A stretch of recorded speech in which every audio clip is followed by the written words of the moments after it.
So you want to talk football?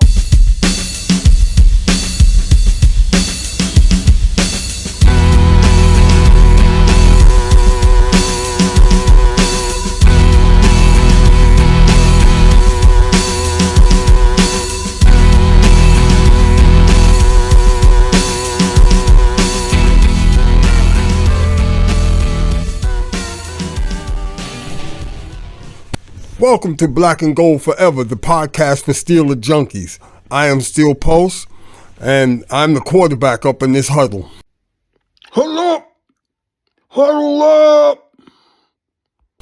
We talk Steelers, but we keep it fun on a fan level, but on a high level, if that makes any sense to you. So we're just going to jump right on in. I already know who that is. Yo, Steel Post, you got merch? I got merch. It's easy as pie, man. Just check the link in the comments section below. You'll be able to check out the website. You can check out my EST brand, which sponsors this program. So just check out the website down below, man. No need to interrupt the broadcast ever again. Well, anyway, that's good information. Thank you. But so what we want to do here today on Black and Gold Forever, we want to talk a little bit about the 2023 season. Now that we have the OTAs and our mini camp all behind us now, we already made moves on those two operations there. We can actually start looking at what our roster is going to look like and what our team is going to look like. And like the names I throw out here today, I mean, if these people aren't on the team come September, opening day, I don't know, something weird must have happened. But these are the players that we're looking at now. So we're gonna start evaluating players, but we're gonna start with our core. There may be some names that aren't mentioned here today. These are wild card guys. These are guys that have been invited in. As we know, this is the time of the year where you get a lot of invitations for players to come in, see what they're made of, see how they fit in. If there's any chance for them hitching onto the team, they'll be told, pretty early on, and then we'll know who's competing for those summer spots to see who makes the preseason team, and then we start winding down from there, getting your 53-man roster together from that. But starting out, we'll open up on offense and take a look at what we have there. Of course, we'll start with the quarterback position. We know we have Kenny Pickett, Mitch Trubisky. But then the Steelers also signed a quarterback by the name of Tanner Morgan. And I've never heard of him. I don't know a lot about him, but he's going to eventually compete with Mason Rudolph for that third quarterback spot if the Steelers decide to carry a third quarterback spot. Sometimes teams will have a third quarterback and a fourth quarterback, and they'll have some back and forth on the practice squad depending on injuries or what have you. We don't know what Kenny Pickett is in terms of injuries, what he's going to look like, but certainly a quarterback of Mitch Trubisky's stature is decent enough for a backup. I mean, he was a starter at one point in time, and he wasn't a bad starter. He didn't set the world on fire, and he didn't meet the stature of a first-round draft pick. A lot of people think, but certainly if he's coming off the bench, if that's your second option, I don't think we lose a lot by having Mitch Trubisky as our QB2. Looking at the running back position, of course, we know we have the Cadillac and Najee Harris. He's our go-to guy. He's going to be the bell cow, but he'll get some relief from Jaylen Warren, who I think is in his own right, he's a decent enough back. And if he's your step down from Najee Harris, I don't see that as a major loss if Harris is unable to go for any length of time. I think Jaylen Warren is a viable person to come in and get a lot of reps, especially this year. We've seen what he has. He's a downhill runner. He looks for the hole. He hits that hole really quickly and gets through there. Now, there's some schematic differences between him and Najee Harris, and some people attribute it to one thing when it's probably something else. That explains why Jaylen Warren at times look like he's getting more yardage than Najee Harris. There are a lot of factors that go into play as to why Najee Harris is the better back at that running back one spot. But nonetheless, we have Jaylen Warren. He's there. He's going to contribute quite a bit to our success this year. We're going to need him. We need depth at that position to begin with. Spread out some of the punishment that comes along with playing running back in the NFL. Steelers are kind of, I think, up in the air regarding what they're going to do with Benny Snell.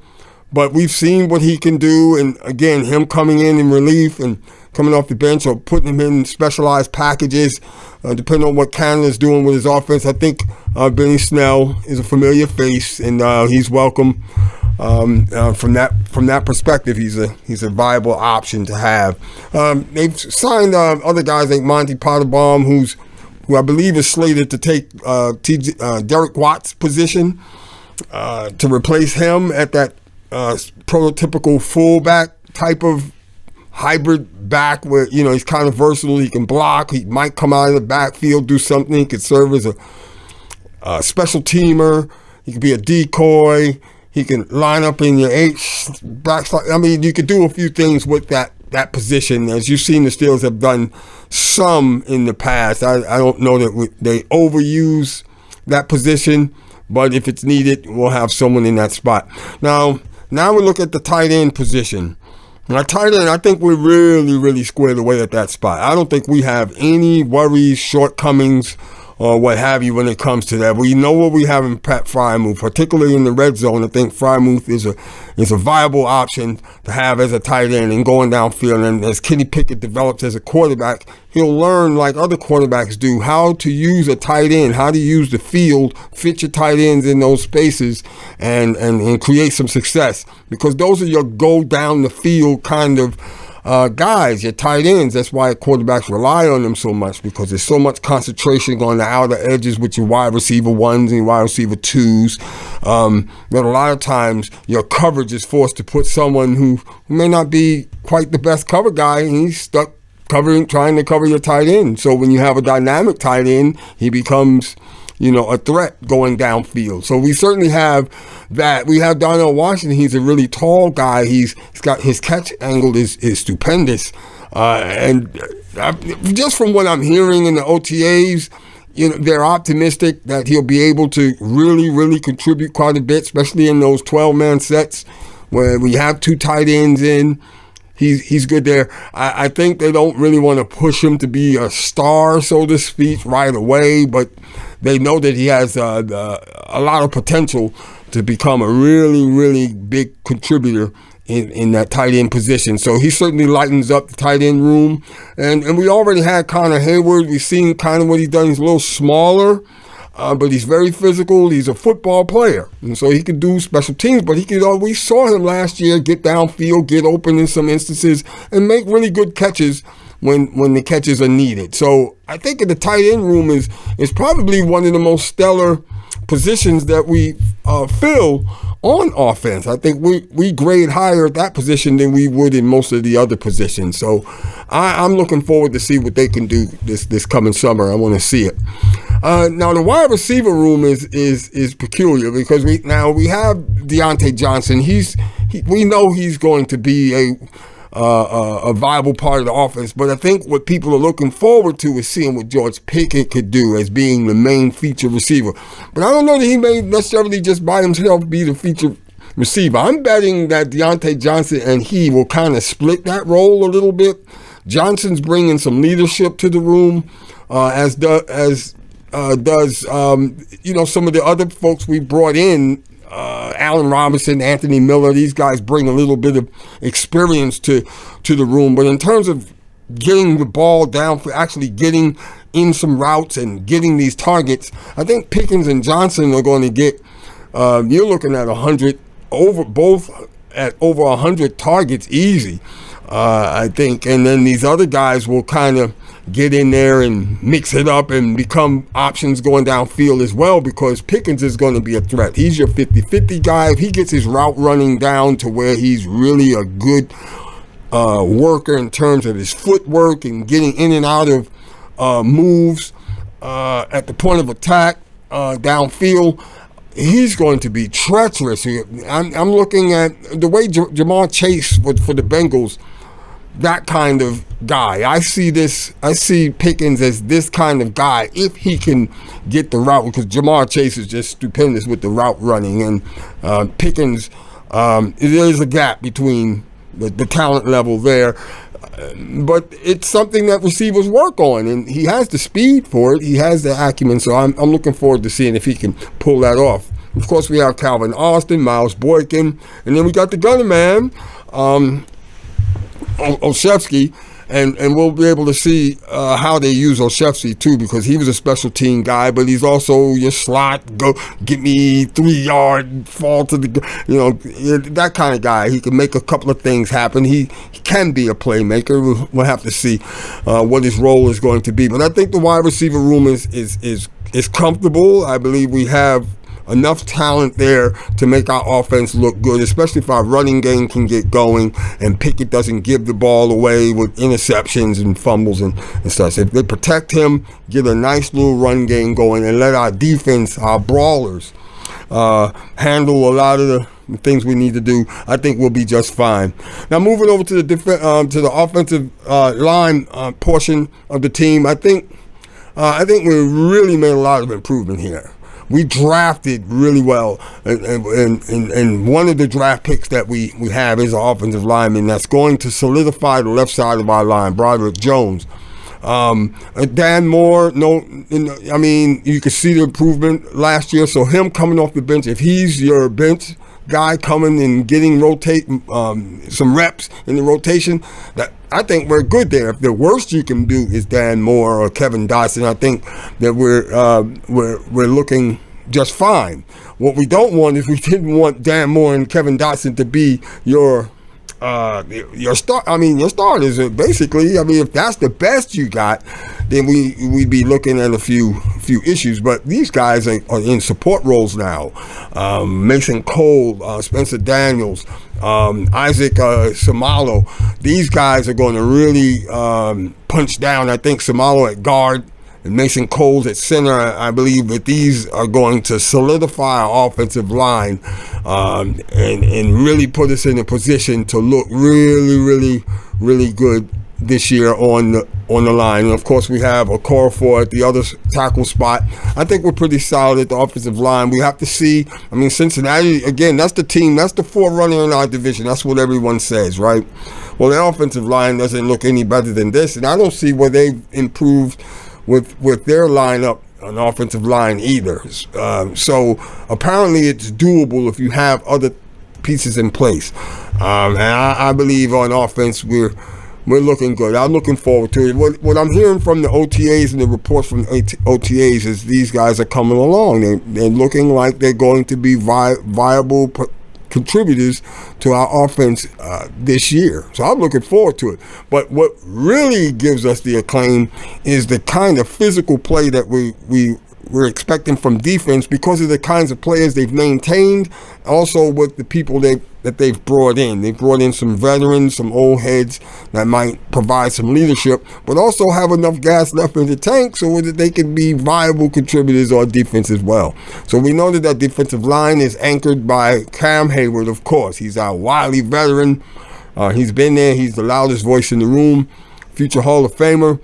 I believe he still has the thump in the middle to solidify that middle. And so we also have DeMarvin Leal, Keanu Benton, Ogunjobi. It might even have Chris Wormley. We'll have to see. But I think we're kind of solid there. Where we get a little fuzzy is, what is it going to look like trying to cover the run on those edges? Like, okay, if teams manage to handle Cam Hayward or can isolate him somehow, what do we have to his right and to his left that's really going to get upfield and really put some pressure on opposing teams' running game? We'll have to see, because we know what's outside now. We have our linebackers, T.J. Watt, and of course Alex Highsmith, on either side doing the pass rush, but on the run, or on plays where they're hitting us on the flats or towards the edges of our really physical defensive line. What does that look like? I mean, is Cole Holcomb really going to be able to give us what we need at the linebacker spot, or at those interior line spots? Are we going to really get some push to make a lot of tackles behind the line of scrimmage? We really want that. We can't afford in our division to let teams just get good running games on us, because we are really facing it when it comes to these passing operations in our division. That in AFC North is no joke. Those Bengals can pass. The Ravens say they're going to pass a little bit more, and even the kind of pass, it's not so much that they pass a lot, because we don't know the Ravens to traditionally do it that way, but they do pass. And they do so with the threat of a quarterback that's really, he's beyond mobile. He's his own type of mobile. We're going to have ways of containing him. So that's not your nose tackle. That's not your defensive tackle. They get the initial push upfield. But now what happens when the quarterback sees this push coming up the middle, they'll move the pocket, or they become mobile themselves. And that's where we run into our trouble. And also when teams decide they want to run between guards and tackles, or just outside tackles, what kind of push are we going to be able to provide so that the teams don't take advantage of us in that way? So we brought in some decent linebackers. Again, I wish we had gotten a couple of linebackers that are really good at coverage downfield somewhat. Most of our linebackers are designed to head towards that line of scrimmage, not drop back away from it. I mean, that's what happened with Spillane. Same thing. He's a good downhill linebacker, come towards the line of scrimmage, bringing the force. But when it comes to dropping back, getting up with these tight ends, or maybe a back out of the backfield, or running on those edges there outside of the nose tackle, defensive tackles, I think those were our weaknesses. And I don't know whether they've addressed it much. I see the names. You know what you're getting in T.J. Watt. You know what you're getting in Alex Highsmith. Cole Holcomb, maybe he'd be able to do a little something. But we don't know. They drafted Nick Herbig, who we also picked up his brother as well on the offensive line. So we have to see. The Steelers love their brothers. They love their legacy. So we'll have to see what it is. But those are the names. You also have Landon Roberts and Quincy Roche. So those are some names to listen up for. Of course, now everybody wants to see what we got with our defensive backs, because that was all I heard during the offseason, the early part of the offseason. Man, we got to get us some cornerbacks. Excuse me. Yeah, we got to get us some cornerbacks, man. So we went and got a veteran, Patrick Peterson. He's a veteran. He's an all-pro, possibly future Hall of Famer. I'd love to see really good production out of him, but he provides that leadership, because we do have really physical players out. James Pierre, Levi Wallace. These are really decent cornerbacks. And we have depth there, because you can only play two corners, maybe three, depending on what type of offense you're facing. And you might get three of these guys on the field at once. And you never know. Same with the safety position. You may wind up with three safeties.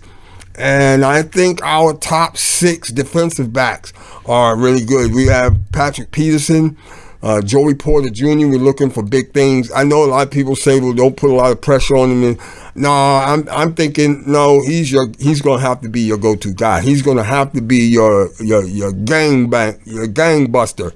Right, he's gonna have to be your playmaker. If he can stop being handsy on these wide receivers, because what he did in college, that they're gonna call you for. You're gonna get flagged every time for that kind of stuff. You can't be handsy in the NFL.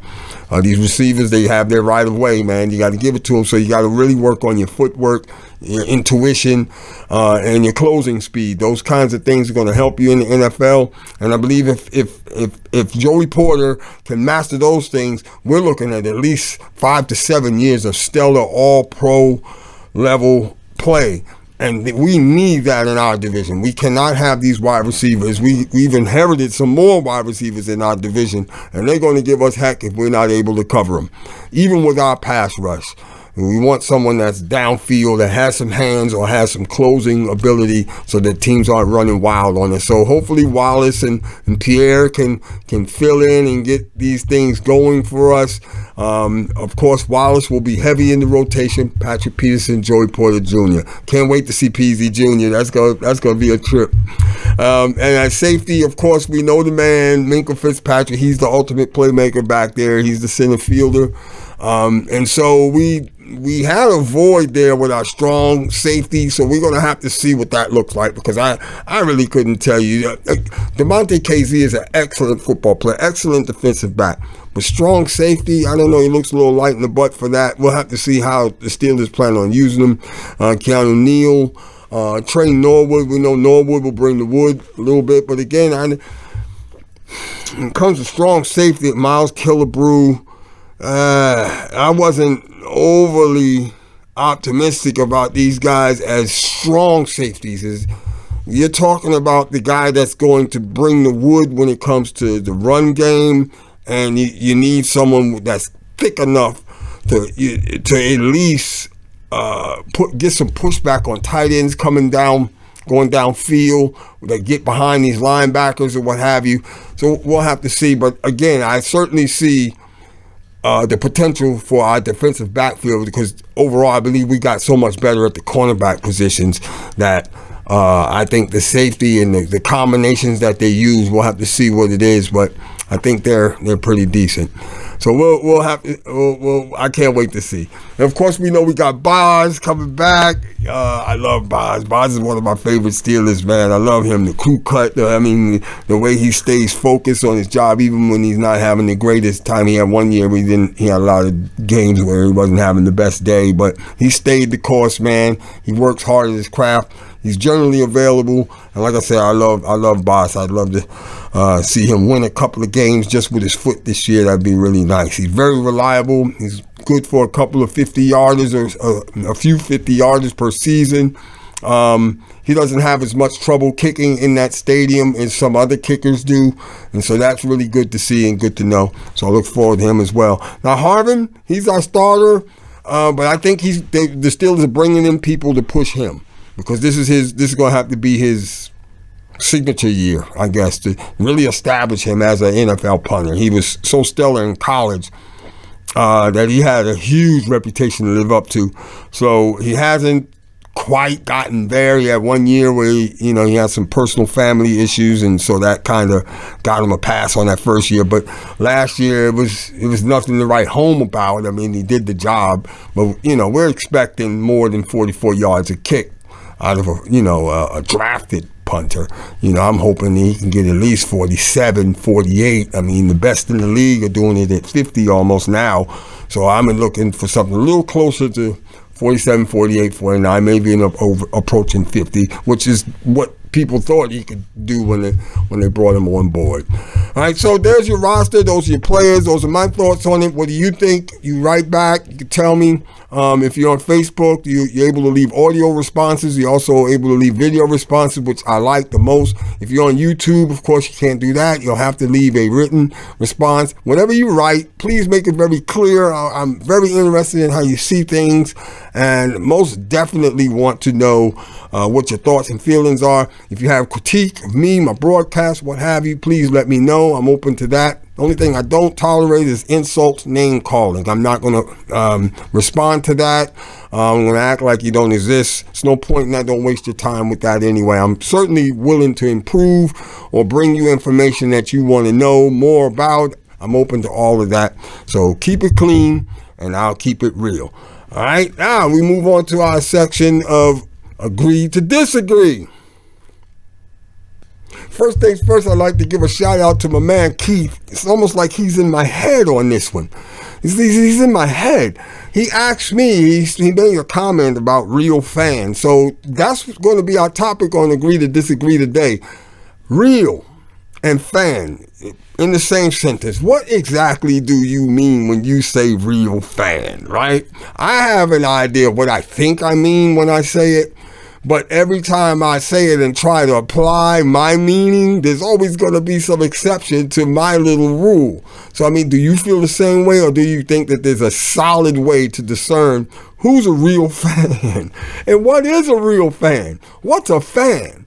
And what makes a fan real? Exactly. I mean, is it someone who follows the team regardless of whether they're good or bad, and never really has any criticism of that team? They just follow it, headstrong, man. I'm a Steelers fan. That's that. I don't care who coaches. Is that a real fan? Is that the criteria? Or is it, and no, man, if I'm a real fan, I criticize my team. I try to give them some feedback that, it makes the team better. I'm not. Or is it the one that always has these high standards? They want Super Bowl or bust. Is that a real fan? Or can you live with the fact that, hey, you don't win every year, and the fact that Tomlin wins, he's in a winning season every year. Is that a real fan? Or does a real fan say, no, that's mediocrity? Winning every year, that's not doing anything. We want Super Bowls. That's the standard. Is that a real fan? And it's really hard to say. I think everyone has their own take on it. But I'd like to know what your take is on it. What is a real fan? I've been doing a survey for years about what a real fan is. And I really like to try to lock it down, because even on our site, shout out to the Steel Post group. You're my people. And I know I've done surveys over the years, and people have given me a variety of different answers to that. So I'm bringing the subject back up again. 2023 is supposed to be our year. So, is there a difference between a real fan and a bandwagon fan? You have all these terms, bandwagon fan. What exactly is that? Who's not a bandwagon fan? None of us were here in 1933, right? So we're all kind of bandwagoning, and not all of us are from Pittsburgh. Or do you have to be from Pittsburgh to be a real fan? What is that? Is it black and yellow, black and gold? Real fans say black and gold, or can real fans say black and yellow? What exactly, where are we going with this? Let's end the debate right now. Let's agree to disagree on what is a real fan. So I look forward to seeing and hearing some responses to that. I think we're going to get a really interesting take on that just by listening to you guys. So listen, this is the Steel Pulse. I'm going to sign off from the Black and Gold forever. We want to keep it tight. And again, you'll see me again in a couple of weeks. I'm going to have surgery, and so I'm going to be out for a couple of days. It's not life-threatening, but it is really inconvenient. It's not going to be something where I'm going to be able to talk or even engage much, even in in some of our groups. So I do want to give a shout out to the Steel Post group, because they've been very supportive of the platform. I've been getting a lot of really good feedback.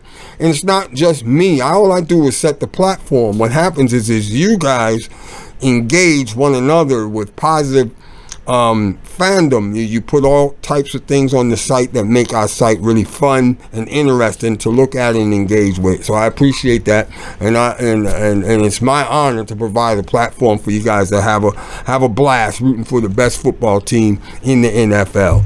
So I'm gonna sign off and say I'll see you when I see you. Again, I don't know that I'm going to get another episode out before Thursday.